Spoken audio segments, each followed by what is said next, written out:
Greetings. Sorry about that. I was just trying to get the music right. Now, this is my Samurai Jack Season 5 season review. Season overview. Yeah, no, it works both ways. Okay, so Samurai Jack.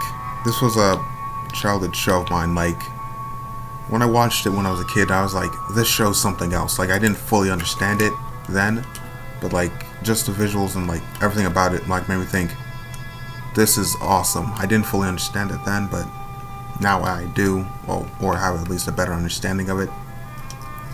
Yeah. So, I'll just get this out of the way.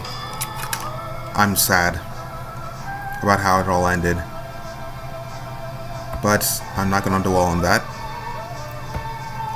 I'm going to get right into it. What I think of this season. First 3 episodes, boss. Now, I didn't think they would make Ashi his love interest, not at first, but after a certain point I was like, I guess it makes sense. I was fine one way or another. I wasn't really thinking of a father-daughter relationship. I was thinking more of a student-teacher thing, but then again, so were a lot of people. But the thing I wanted the most was just Jack to get a break. You know, him to be happy after the end of it all. But it seems Gendy had different plans, and it works mostly. But I'll just get into the good part. I'm going to cut this review into, like, let's see, art, characterization, characters, and story. Now, art first. Each episode, this was an A+ for me, except for I think episode 8, where they like went to that space prison. I believe that was episode 8. Yeah, episode 8. I didn't care for the visuals in that one. Oh, not all of them. Some were very impressive, like the oasis in that town and that giant thing they rode on. No idea what it's called. It was like when they're in the desert, and like desert backgrounds always bored me. But yeah. So art, A+. A+ on art. I can't take away enough points for that. Like, each visual, you can see the handcrafted care and detail that was put into each scene. It was just, not only was it just amazing to watch, but like, it was visually stimulating. I honestly felt at peace despite like even the more gruesome scenes. I felt like mentally stimulated, which very few shows can do for me. Next, characterization. Jack, his character is very interesting when this starts out. So he's just like been like this for like 50 years or so. Just like this broken wanderer who's barely has any fight left in him, and it's like he still has to fight because at the end of it all, who else will? Maybe a few people he inspires, but other than that, it's him. It's Jack. He inspires people, like the Scotsman says. He's inspiring people by the thousands. And that's what he does. And the people have become kind of reliant on him, like, I just think his character, and Gendy Travaskaski, I'm just gonna call him Gendy. I can't pronounce the last name for the life of me. Anyway, Gendy said himself he's the 50 years gap. Anyone can explore that, so I'm very interested on that. If someone does explore it, like in comic book form or maybe online shorts, or I'm not sure how that's going to be pursued. Maybe a graphic novel or something. It's probably going to be in book form or something. Anyway, if they do that, I will read it, and I may even review it. I'm kind of lazy when it comes to review. I haven't even put up my Guardians of the Galaxy review. It's just probably going to be a late review. Just like this. I can't do anything on these reviews on time, even though I watch them on time. It just takes me a few days to get all my thoughts on it together. Because while watching this, like, I wanted to take in each thing as it was, and then digest it. But right, characterization of characters. Ashi. Her characters, I wanted to like this character. Ashi. She was very interesting. Someone who grew up in the darkness, and despite that still saw a bit of light, and that separated her from her sisters, which I also found weird that they gave her sisters names if they just die / get non-existent in the end. But yeah, that's something. But I found her character. I was like, okay, so what are they gonna do with her? Love interest, students? I don't know. So with Ashi, I was very, what's the word? I had high expectations, but they fell short, and I'm sad to hear that. I'm sad to say that. I mean, not hear that. It's like, I think I put too much. I don't know. Maybe I trusted it too much. Maybe I wanted too much from it. I don't know. Anyway, characterizations, story. I should have wrote these down. Whatever. Okay, story. Well, for characterization. Oh wait, I should also go over who else was in the story.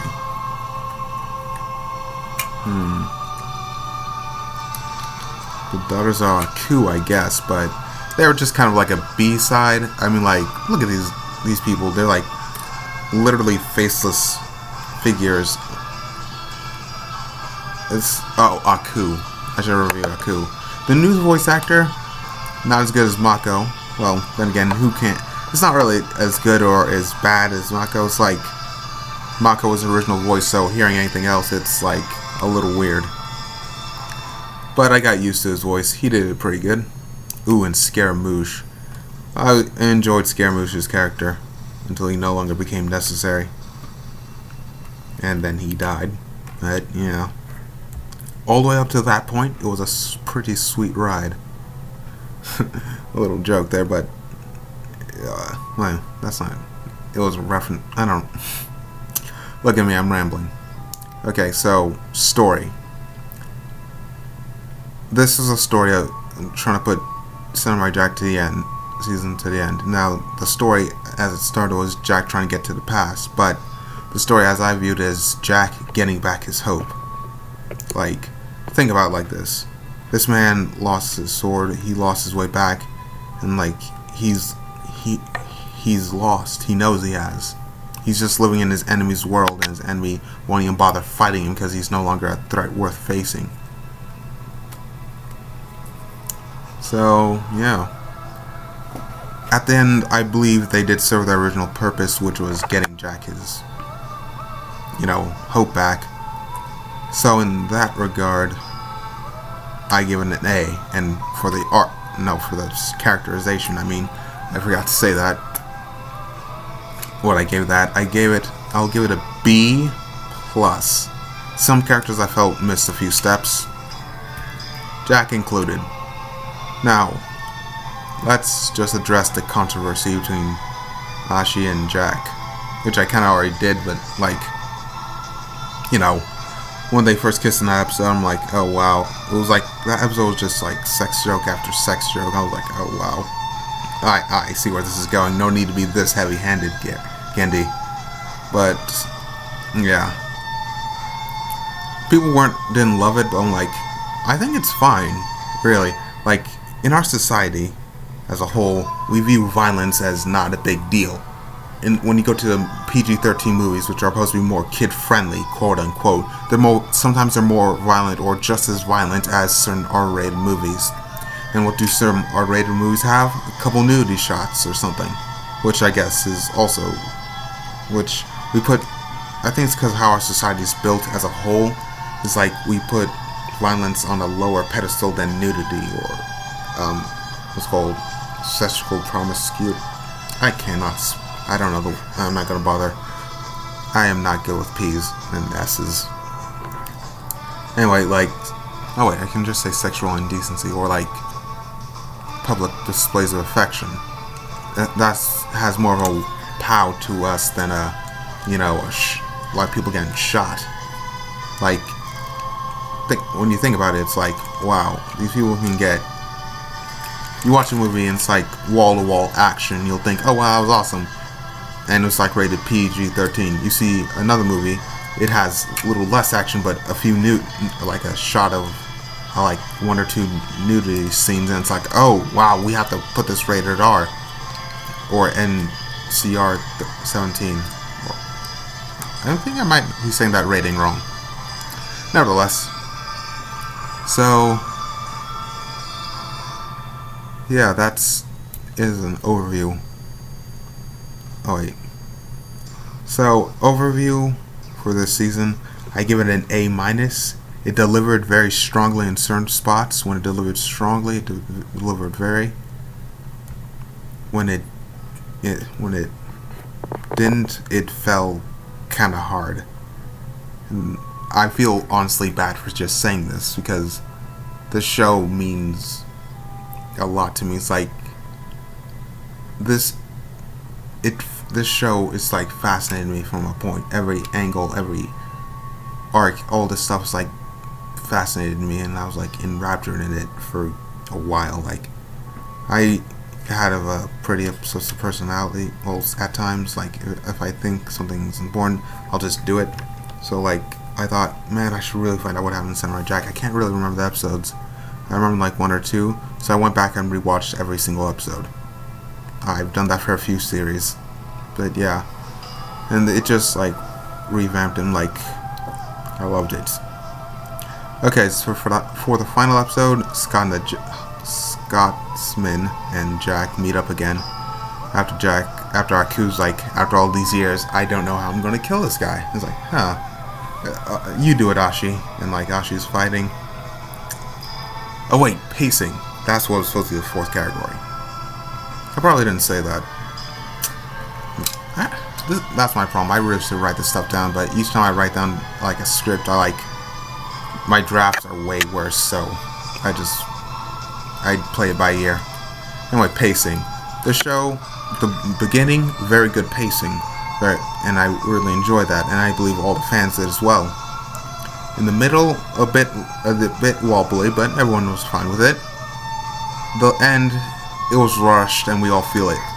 I feel like if this got a full season, like 13 episodes or even 20 episodes, this wouldn't even be problems. Like the main problem is like this, like kind of circles back to characterization. Like Ashi, I believe she could be like all these things, and her and Jack could have fallen in love, but I feel like they didn't have enough time to fall in love.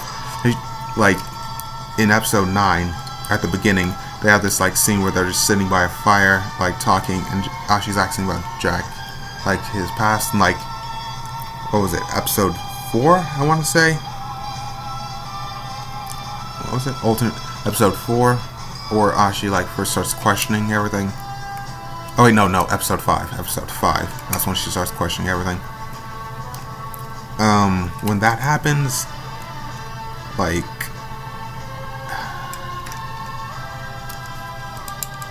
I feel like they should have taken more time. Like maybe she should have questioned it a bit more than just simply believing Jack had his word. But then again, maybe that plays into her naive nature, since she's been pretty much beaten and trained into believing one exact mindset. So as another mindset's being presented to her, she's like, the cracks in the facade are showing. But like, I feel like she should have put up a bit more resistance. And also back to its characterization, when I believe episode 7, when Jack goes to find his sword. Yes, I believe that's the episode. Anyway, he has a flashback to the 3 little goats, and like, that episode says so much about Jack's character. It was when he was still hopeful, but like, you know, on the teetering edge. Like he said he was fearful that maybe like it's too late. Then like he went, like when he saw that goat showed him the portal, he jumped in, Aku reached and grabbed him, threw him out, and then destroyed the portal.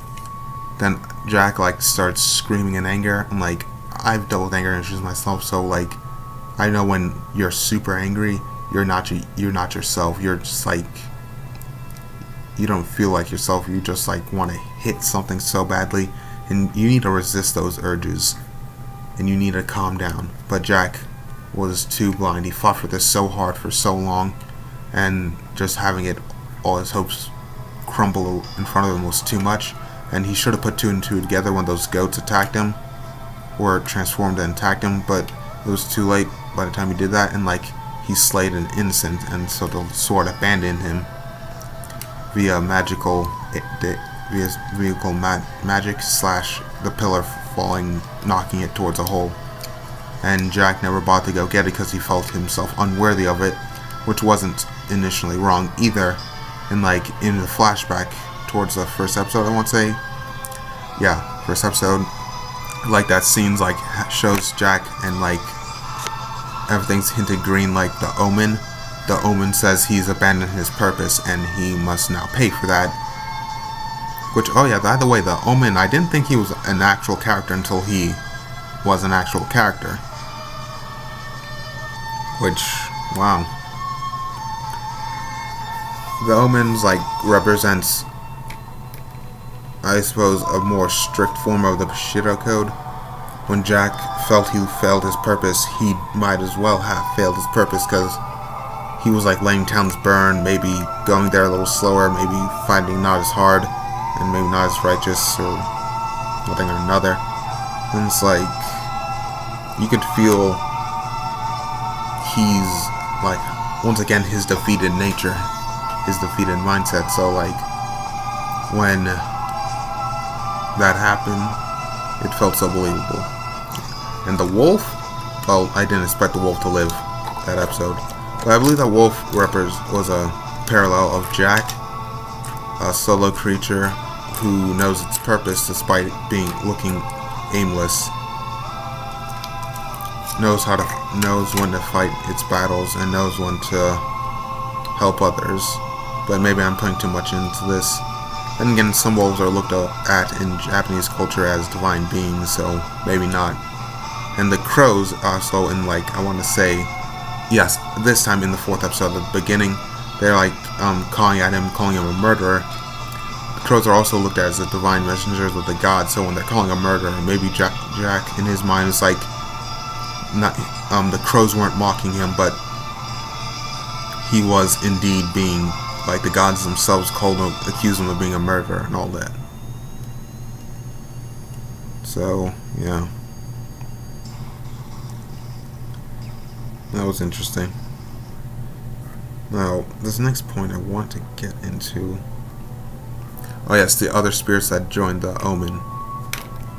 Maybe they were other samurais from Jack's lineage that were disappointed in him. But I can't be sure about that. But okay, the last episode. First thing I'm going to do on this one is going to name all the cameos for the big final finale. Okay, we see the 3 valiant archers in their village. We see Rothschild and his canine. We see the dog people. His name is Rothschild. Rothschild? One of the other. Rothschild and Rothschild.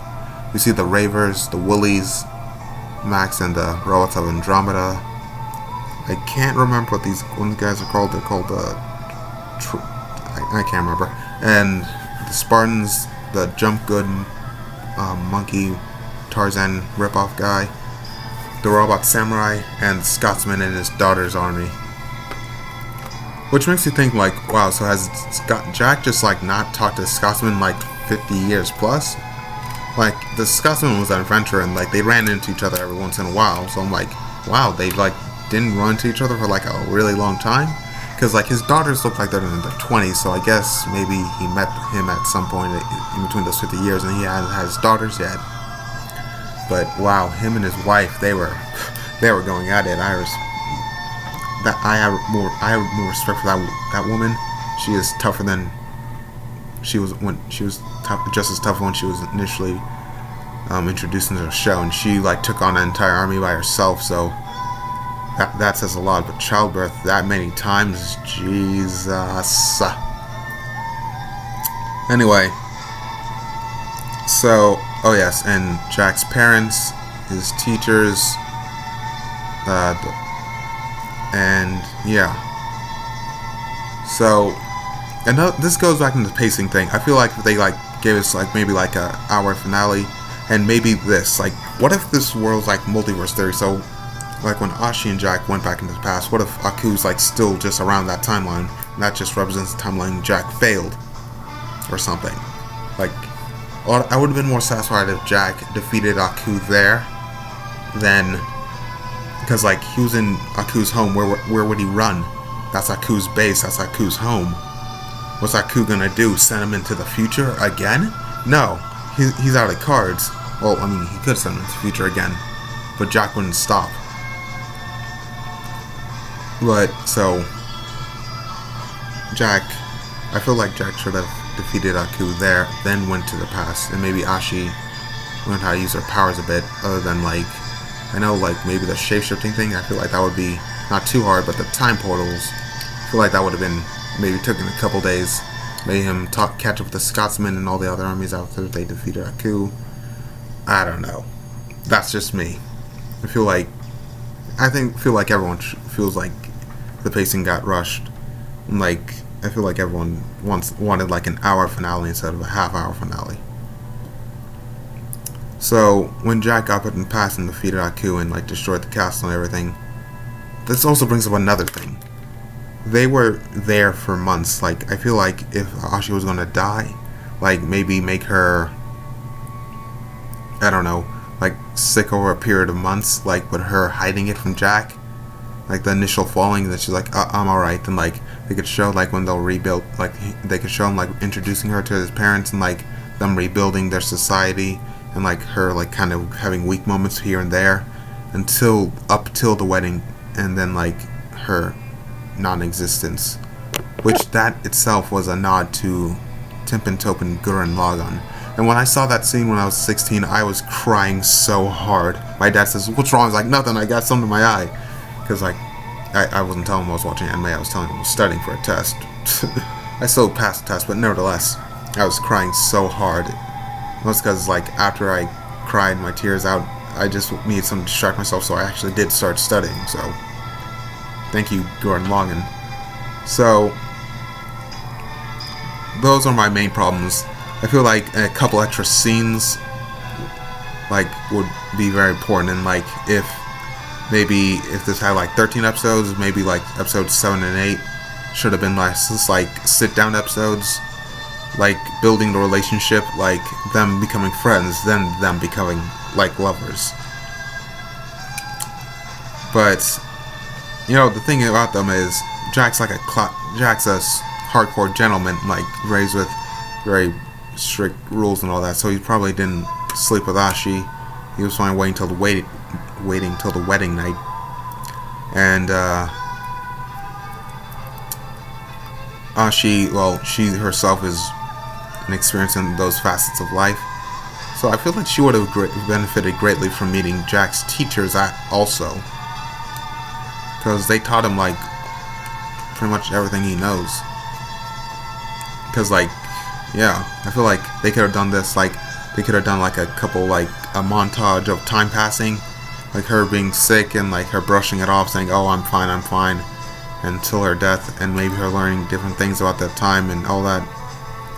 But I don't know. I feel like if I really nitpick this, I'm dwelling. But yeah, like at the end, like after Ashi's dead, like Jack puts on his classic robe, his classic gi, I mean, and starts walking off, and he's just sitting under this tree, which he showed Ashi in the future. But like, yeah. But like, people are saying, what? He just has like some stupid little ladybug flying on his hand, and that's supposed to be fine? Man, screw that, that's stupid. But you must remember this, Jack, he's been all around the ancient world, so he knows a bunch of old mythology. And this one mythology is like, this one, what's it called? Alright, this one, Chinese myth is if, like, ladybugs are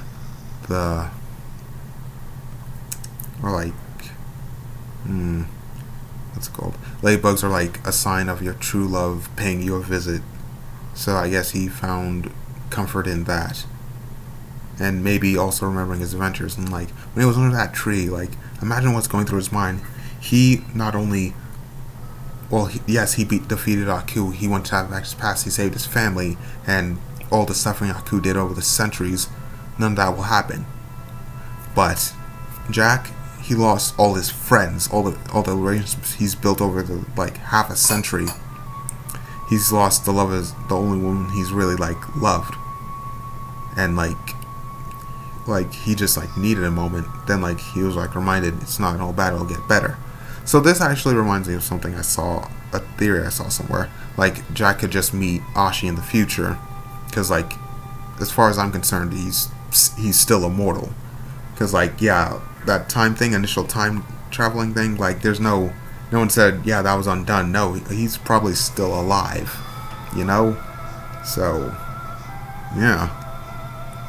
So, like, Ashi and her mother, like, you know, her mother could just be, like, marry someone else or have sex with someone else and then have her kids. And then, Jack meets her later on in life or something. So, like, or, you know, that's, like, thousands of years in the future. So, like, Jack could just meet someone else eventually.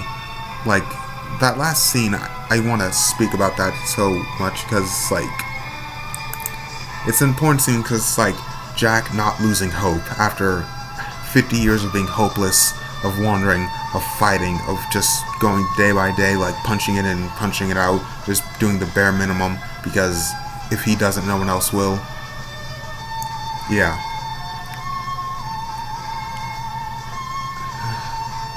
Oh, yeah, and the thing, like, because no one else will, like, his hopelessness in those years, like, that last scene represented he didn't lose hope, and, like, that ladybug thing, this probably means, like, oh, he'll meet someone else eventually, because, you know, he's still probably immortal, and I'm sure he'll, I don't know, meet someone at some point, which I guess if he is still immortal, which, let's face it, there's no reason we shouldn't believe he isn't.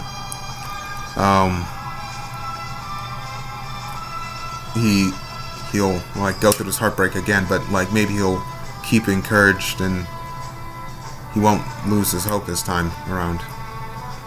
So yeah. Now I feel like I've talked about most of it, but I kind of have a list. Like the ladybug also showed the first thing that kind of changed Ashi's mind about killing Jack. It's just like I wanted to cry, but I was also disappointed, you know, because this was a beautiful scene, and I'm grateful that this show got an ending, and it deserves an ending. But like, I wanted more of it, like a bit more, not like too much more. I'm sorry if I'm sounding a bit teary-eyed. I am sad, but like, I kind of wish there was just more. Like a bit better pacing, building their relationship more, because like I believe Jack and Ashi could be together. I believe that they truly did love each other, but I feel like it was rushed. It was like too much. It was like I feel like it was too quick. And honestly, that's disappointing, but I am grateful that we got the ending out at all. So thank you, Gendy and Cartoon Network Studios and everyone on the writing staff and everything. But yeah. So Jack, still probably immortal, dealing with the non-existence of his own friend, of the reality he non-existified or just. I would say destroyed, but you can't really destroy something that doesn't exist. But yeah. So, Samurai Jack, Season 5. Oh yeah, this one is a question for me. What, like, in the credits, the daughters of Aku, some of them actually got names. Like, Avi, I want to say then. Like, there were 9 of them. Or no, there's 7 of them. Wait, hold on.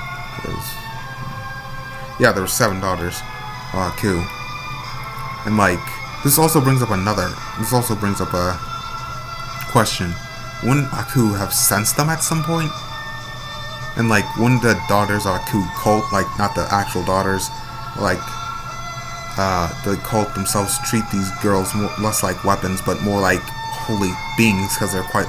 This is like if Jesus Christ was like there, like people was like just like living around today. Christians, like I'm just gonna keep this like Christians would like just like treat this guy like, oh my god, this guy's or like finding a direct descendant of Jesus Christ. They're like, oh my god, this is amazing, but Jesus didn't have any children because he did, because that's not what he was here to do. But that's a theology debate, and well, it's not really the theology debate.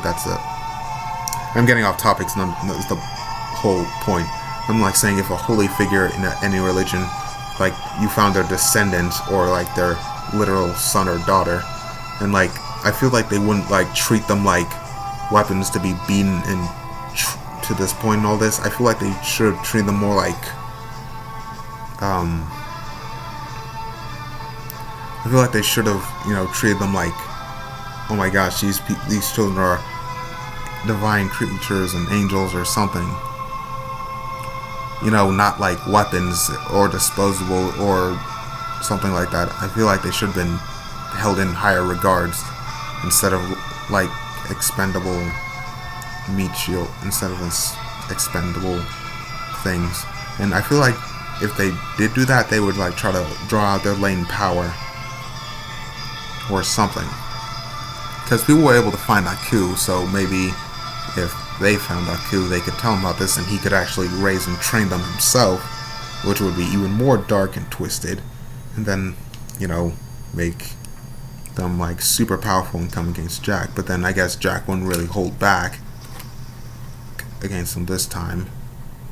And like, why didn't they tell them Aku's legitimately your father? He says, this is our Lord. He's like, this is our Lord, your father. I'm like, why not tell them that? I feel like that would have made them a lot more loyal or more motivated or something. I don't know. I feel like I'm spitballing here, but this makes sense to me. Write in the comments if that makes sense to you too. But like, the initial point was like, why even credit the daughter's voice actors, or why give them voices at all if they're just gonna die and only Ashi's name was mentioned? Like, the names we know are like Avi, Ami, and Aki, which those are super cute names, by the way. But nevertheless, yeah. And Ashi's like, when she like stripped herself of the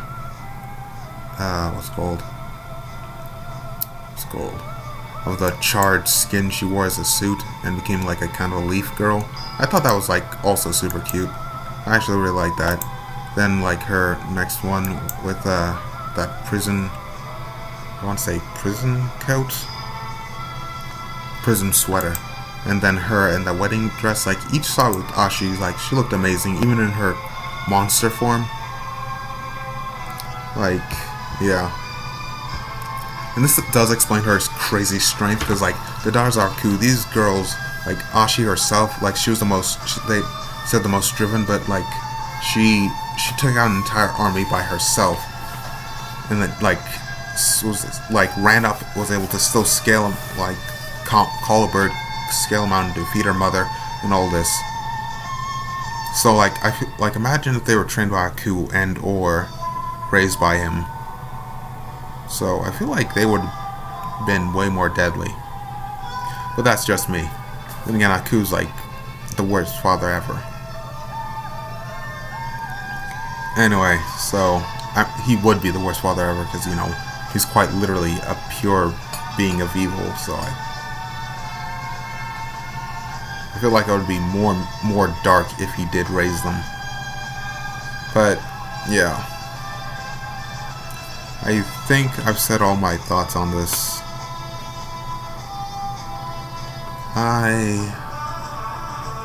I'm gonna miss this show. I wish there was more, but that's all we are getting, so I'm grateful for it.